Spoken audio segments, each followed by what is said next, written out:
This is the bad boy Joey Janela, and you're watching Dre 41.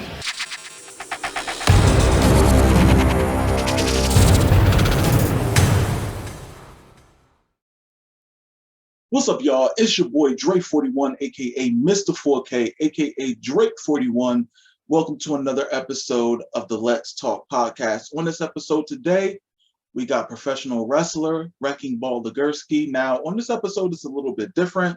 We're just going to start this episode up. A little bit of technical difficulties at the beginning, but it's fine. Don't worry about it. It's cool. We also have, instead of my homie Sean Styles, we got my homie Ken, who's going to be in this podcast as well. So, guys, enjoy. I went and actually saw you at Northeast Wrestling. It was like for some reason I was like, oh, this big dude, like he moving, like he doing his thing. And that's when you had the jumpsuit on, so you were the heel at that time. And I was just like, man, that guy really stands out. And it's so crazy because it was like, I was looking back and I'm like, I seen him somewhere, but I couldn't remember where. And I was like, Ring of Honor, that's where I remember seeing you at. And I was just like, man, like this dude like gets around, and it's like that's a good thing. And it's like come to find out that you were like trained by like Team 3D. So yeah, they got two schools, this one in Connecticut and one in Florida. Yeah, the Florida one now is just called the Devon Dudley Academy. But I believe, Bubba and Devon were originally in Florida, and they split apart. I wasn't originally trained by Team 3D. That's what I'm training with now. I had an original trainer, this guy Von Schmidt. He's okay. Then I trained with Matt Taven and Mike Bennett for a little bit, and they were awesome. And now I train with Bubba Ray Dudley and Tommy Dreamer. Okay. So were you always like a wrestling fan, like growing up, or was it something that you got into later in life? No, I was always a wrestling fan growing up. I mean, back in the day, I was my first favorite wrestler was Shawn Michaels. I remember going to it was this like meet and greet at a car place, a car dealership in Bristol.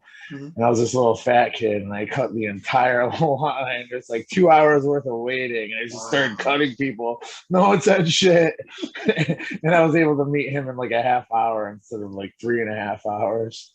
Wow! So like, as far as like you started watching wrestling, like even though your favorite wrestler was Shawn Michaels, like what other like wrestlers influenced you, or was there a specific match that made you say, I want to get into wrestling? There's no specific match that made me say I wanted to get into wrestling. I mean, growing up, it was Shawn Michaels, then it was like Stone Cold and The Rock and whatnot. But now it's different. Like looking back, I look at guys like Vader, like Bam Bam Bigelow, Bruiser Brody, Dr. Death, Stan Hansen, guys, Mark Henry, guys that are kind of built like me, give or take a couple pounds. I use them as influences of what they did in the past, how it worked for them, and how I could, do what they did and try to make it my own. Yeah, and you know what? You could definitely tell that because it's like, even when I was like creating you, I was watching like a lot of your matches, and it was just like you can see like some of just the influences of the bigger men in the wrestling business, just like how you use like the Boss Man Slam, you know what I'm saying? And it's just like, but it's for me, I feel like you're more of a hybrid of a big man. It's you can move around though. It's like a lot of those guys were like more stoic. They didn't move around too much. I mean, Bam Bam did. I mean, and also Vader, but a lot of the times you wouldn't, think of when people say Vader, they think of speed or someone who runs around the ring like you do. Like you're very energetic in the ring. Is that something that you developed over time, or was that something you already came out the gate with the mindset that you wanted to do? It's something I developed over time. It's it's a different generation. It's a different product. Wrestling in general, like no matter how big or small or in between you are, it's a lot faster pace, and you got to keep up with it. Yeah. And it's like a lot of the times, like even when you do wrestle, you're wrestling, smaller guys. So it definitely works for you, to keep up with them. So I think, yeah, I guess that works out for you, right? No, absolutely. Yeah. So, also you did wrestle in Impact Wrestling and Ring of Honor. How were those experiences for you, and how that happened? Um, Impact was through my connections with Tommy Dreamer. Mhm. He got me those Impact matches. And Ring of Honor was actually at the time through the Monster Factory. Mm. There was a whole falling out between the Monster Factory and whatnot. But at the time, it was through the Monster Factory that I got into the Ring of Honor. Mm. Okay. Yeah, it was the future of honors. I never wrestled on the main show. Um, I've always gotten good feedback wherever I've gone. Um, it's just a matter of getting that contract. Yeah. And that's another thing that I wanted to talk about, like with a lot of companies. I mean, this past year they weren't doing anything, like everything was just frozen. Like, how was this past year for you? It was tough. I mean, I was able to do some wrestling. There was a place called Titan Championship Wrestling in New Jersey who I still wrestle for. They were the first independent shows that were happening. But it was tough. I mean, it was depressing. Gyms were closed. I mean, I worked out and stuff from home, but I had some like dumbbells, some kettlebells, jump ropes, and agility ladders and stuff. And I worked out hard from home, but it's just not the same. It's not the same. Mm-hmm. You don't have access to all the equipment. It's not the same as getting in a wrestling ring because in-ring wrestling conditioning is so much harder and so much different than just working out. So it was tough with everything closed down, and there was always like the sense of, man, is this ever going to end? Yeah, still that way. Yeah, because it was just like gyms was closing my way too, because I was going to the gym. There was one point in time I was like 300 pounds, and I was just like, all right, gotta lose weight, gotta go to the gym. I was going to the gym every day, running a mile and a half, sometimes two, and it was like when things shut down, it was like, what do I do? Like, I don't even know how to operate now. Like, stuck in the house, So I definitely feel you on that. It was an adjustment. It was just like, is this going to be our new normal forever? Like, I try to avoiding saying new normal. It sounds like people like, as weird or crazy as it might sound, it sounds like people some people don't want this to end, and it's wild. Listen, I had so much planned. I had paintballing. I was gonna go go-kart racing. I was gonna go to an escape room. Like, I had so much planned, and it was just like when things shut down, it was just like, well, guess I can't do anything now. I'm just gonna be in the house, Yeah. Yeah. And it's tough on the mental health and the isolation and whatnot. Yeah. That is very true. But with things opening up now, are you going to try to make up for lost time and you try to like really get in the ring more than you have before? Yeah, I mean, it was unfortunate. Like, as I was starting to like really build up the buzz, that's when things got shut down. Yeah. When the like, as soon as like I was like, all right, I'm finally making a name, and boom, down. Yeah. But one thing I can say is, like, seeing you wrestle live, I got to see like how fans react to you, and you always get cheered. You always get that crowd reaction. What do you associate that to? I mean, even as a bad guy and working as a good guy as well as a babyface. I just think, especially in the independent scene, there's not a lot of big, larger than life characters. I mean, there are, but they're fewer and farther in between. Not as many people are as physical and aggressive and whatnot as I am. And, it's like a lot of guys on independent shows just kind of look like average Joe blows, and it's like, when a kid comes to see a show who's not like a smart fan, he's like, wow, that guy stands out. Wow, he's larger than life, So I think that has a lot to do with it. And it's weird.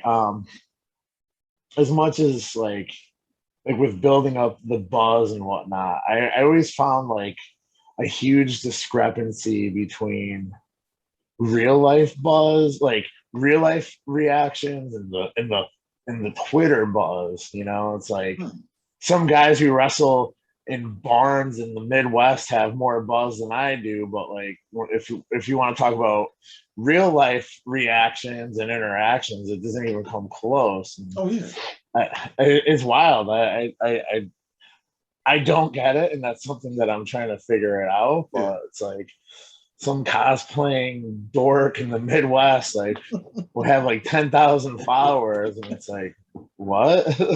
Twitter is a strange place to begin with. The wrestling fans on Twitter seem to be some of the most fickle people on the planet. You can have 10,000 followers today and somehow be down to like 4,000 tomorrow just because you messed up a move. Yeah, or because they found out you said something mean back in 2004. People do their research. That's how people got too much time on their hands when they're just scrolling through what you said like 5 years ago. It's like, seriously, like what, Pulling up your MySpace stuff, just scoping out. It's absolutely wild. But also, like in wrestling, and this is a question that I ask a lot of in-ring performers. What do you call it? Professional wrestling or sports entertainment? Pro wrestling. Okay. All right. So, and in your mind, do you consider all forms of pro wrestling wrestling? Like, for instance, hardcore wrestling or lucha libre. Do you think that takes away from the storytelling, or do you think it's another form of pro wrestling? No, I think it's another form. I mean, I enjoy it all.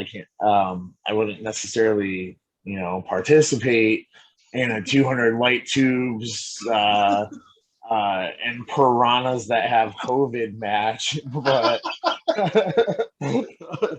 but I mean, I like it all. It's all entertaining to me. Like the lucha libre is so athletic. It's mind blowing. Yeah. And, some of the deathmatch stuff is pretty crazy, but I still have, respect for that. And it's like, those are some tough mother effers, Yeah, definitely. Like, and that's the thing that I always am very interested in, because there seems to be like a split between the wrestling community where it's like what you consider wrestling, what you consider storytelling. And I feel like a lot of the older wrestlers kind of have this mindset where it's like, this is what wrestling is and that's it. There's, but it's, you go to the movies, you see different type of action movies, you see different types of horror movies. None of them are all the same. They don't have the same style to them. You know what I'm saying? So it's always interesting to find out how, in-ring performers think of, the terms of what's wrestling, Yeah, absolutely. I mean, I like it all unless it like completely bends reality. Oh, he's talking about Dragon Gate. No. Like, like the slow motion stuff. Oh, yeah, stuff like that. Well, they're not there anymore, so that didn't go. Yeah. Yeah. The grenade. I mean, listen, shout outs to Chuck Taylor, but the grenade thing was just like it was a bit much. Yeah, that's where it kind of draws the line for me. Yeah. So I mean, just in while in the wrestling ring, I'm pretty sure you have a lot of like crazy stories of things that have happened while you was in the ring. Can you give us a story of something crazy happened in the match where you had to adjust and it was like either it was silly or it was just something that blew you away?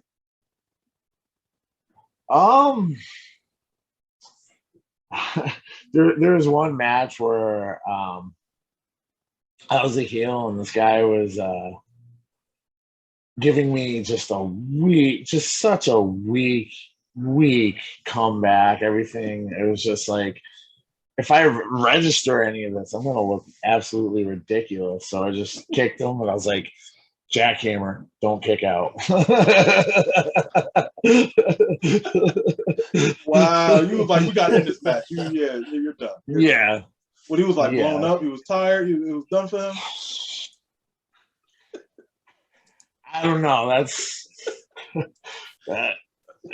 I really have no idea, but just everything was weak and whiffing, and no, it's like, nope, it's gonna look silly if it keeps going on, you know? That's wild. Damn. But here's a big question. As a Connecticut native, I got to know who's your football team, who's your basketball team, and who's your baseball team. Right. So honestly, so I played football in college for Southern Connecticut Division II.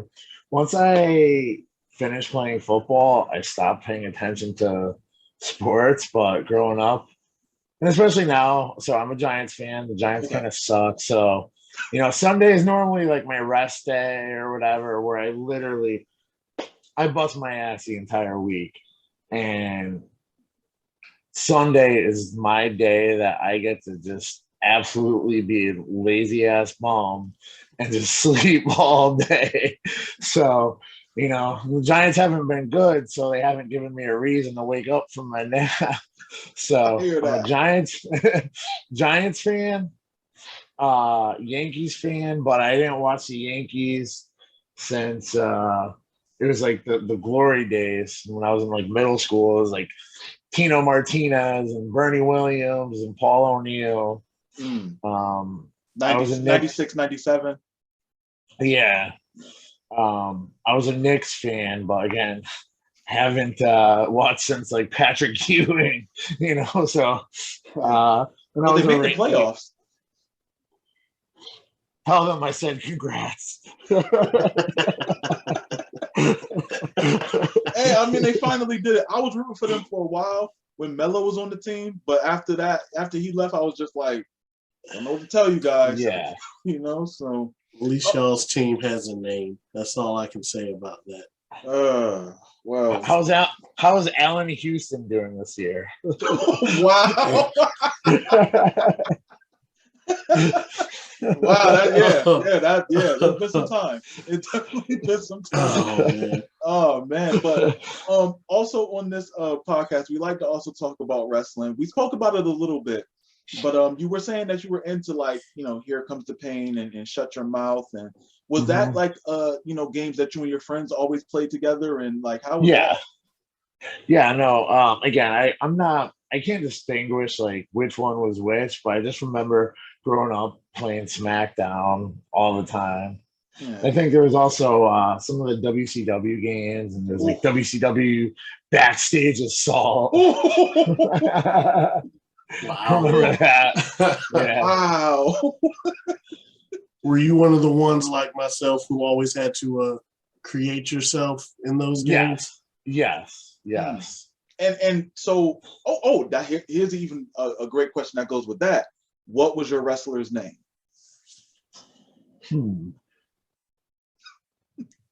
I remember. So my middle name is Matthew. My wrestling name before that I wanted to be growing up and that I used for my creative character was Matt Havoc. Okay, that's a good name. Yeah. That's a good name. I can run with that. Okay, so going into that, when you first started getting into the business, then were you thinking that was going to be your wrestling name, or how did you get your wrestling name? So my wrestling name. So I don't remember actually ever pitching Matt Havoc, but Wrecking Ball Legursky was. There was a football player that was on the Steelers, Doug Legursky. Mm-hmm.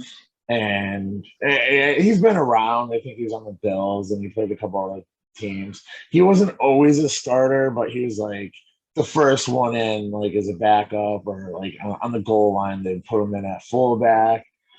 And I just remember being like, yeah, that guy's kind of built like me.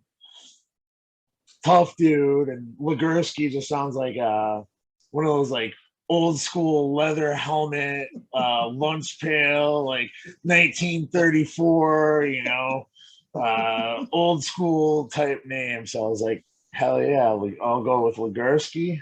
And Wrecking Ball, honestly, I break shit in my normal life. So it made sense. Oh man, so And I know Wrecking Ball Legursky could be a mouthful, but it's I think it's a mouthful, but at the same time, it makes sense and sounds right, and it goes together, Yeah, and you can hear it like even when your name is announced, like it goes with like what you see. The name goes with it. You know what I'm saying? So that's definitely a good like presentation. Yeah, I know. I definitely, like what people don't often get wrestling and training and coming up with a character is that things have to make sense. I think I look and I wrestle like a Wrecking Ball Legursky. Like that's That like makes some sense. people like some people just like don't get it, and it's like they're and I'm just making up fake ideas right now, but they'll be like, well, I'll be a cop, but not really. But I'll wrestle like a ninja, and I played. They'll know I played tennis in high school. It's like, what the fuck are you talking about? Okay,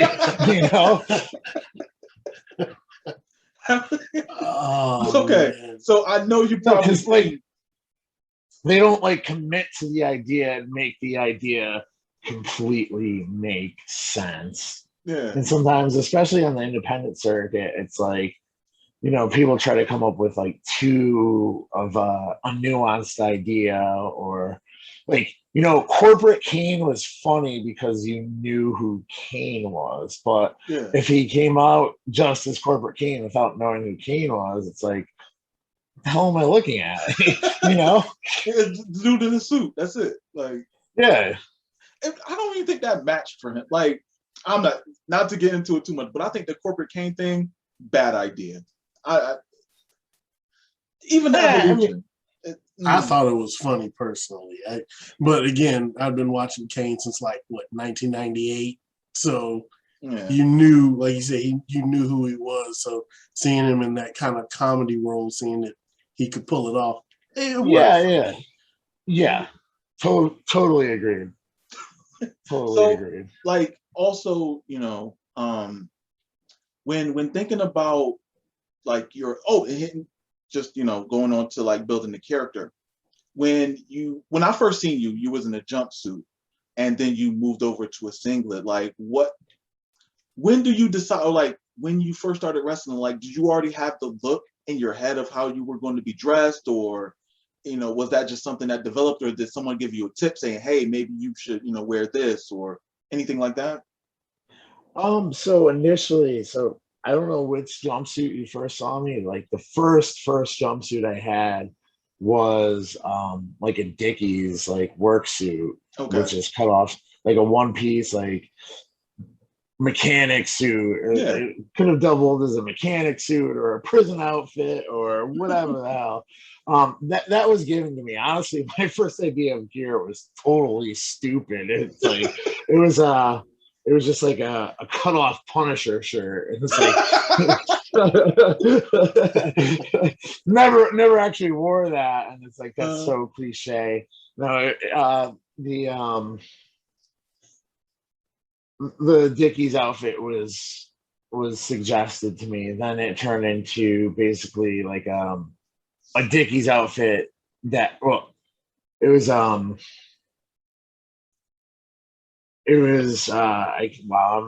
Joe Bidening. I can't think of the word right now. But no, it was like a Dickies.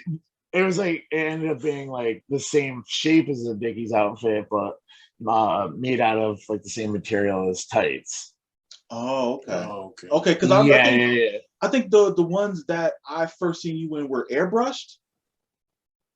I didn't have anything that was It airbrushed. wasn't airbrush because I remember you had your logo on it, or was those the ones that were designed like tights? Yeah, I mean, it was probably the one that was designed like tights. Okay. Just switching the look is like I don't know. I still feel like I like all of my gear, but I Mhm. still feel like I haven't found that one specific look that really defines me and that goes, aha, that's the look. Like again, I like it all and I think my, look is good, but I'm still trying to experiment with different things. Okay. Um and I've also changed my look based Mhm. off of like my weight and whatnot. So when I started wrestling, I was like, I've been up and down with the weight. So I was like 390, then I got up to like 430. Then when I trained with 3D, started training with 3D, I got down to 325. When the pandemic hit, I got up to 385 again. Now I'm back down to like 365. The different gears are just like, just trying different ideas that make sense and like Mhm. how comfortable I am in my own skin. Like just, I was always a heavy kid growing up. So it was like, as I lost weight and got in better shape, I was more comfortable with myself. And then even when I gained weight back, it was just like, whatever, who cares? I'm still comfortable in my own skin. Yeah, I hear that. I definitely hear that. So, what I want to do, and once again, I definitely appreciate for the time that you Mhm. took out of your day to, be on the podcast. We definitely appreciate that. But I want to do a little bit of a speed round. Um, Uh-oh. at, here we go. Uh-oh. So, now we'll go easy. We won't go crazy. We might Yeah. go crazy. It'll be fine. Uh-oh. All right. So, uh, late time snack. The first thing I see when the fridge is open. All right. I don't know. I don't know. Like Doritos, Okay. not Oh, nacho cheese, okay. or I'm, the I'm a Cool Ranch guy. ooh.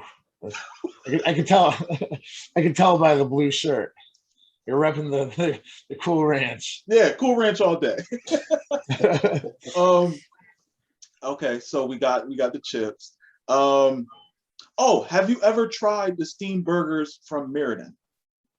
Yeah, I actually used to live in Meriden. Mm, okay. Where's the place? Oh my. There's two. There's two. There's Teddy's and what was the other one? The only one I know is Ted's. No, there's another one. But yeah, I tried them both. I thought they were good. Okay. A lot of people don't know that Connecticut we known for the steamed burgers and Mhm. pizzas, even though people Oh don't eat yeah. them. Yep. So yeah, well, I mean, New Yorkers like act like they're in their own bubble, and they pretend they don't know Connecticut's better, or or at the very least, at like even if you think New York is better, like you know, pretending that you don't know that Connecticut is at least in the same ballpark. Oh yeah, they think that New York made pizza, American style pizzas, when it came from New Haven. Like I don't understand why people think. Like I think because New York is louder about it, Connecticut just doesn't. We don't say anything. You know what I'm saying?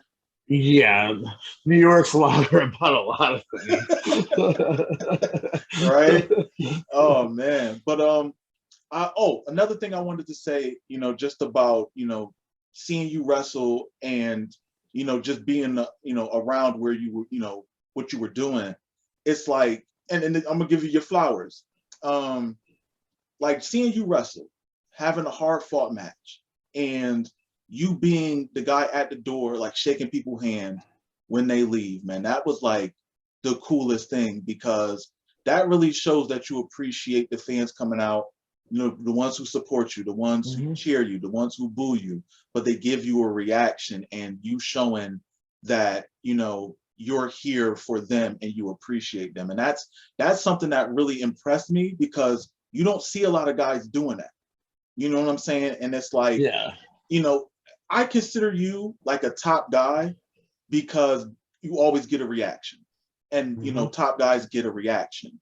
And most of them are just like, thanks for coming and I'm going to be off in the back somewhere. But, you show that you appreciate the fans. And I want to say thank you for that, because it's like when I walked past you and shook your hand, you said thank you for coming to the show. And it's like, wow, like, You don't I hear didn't that often. expect that. Like, that's really cool.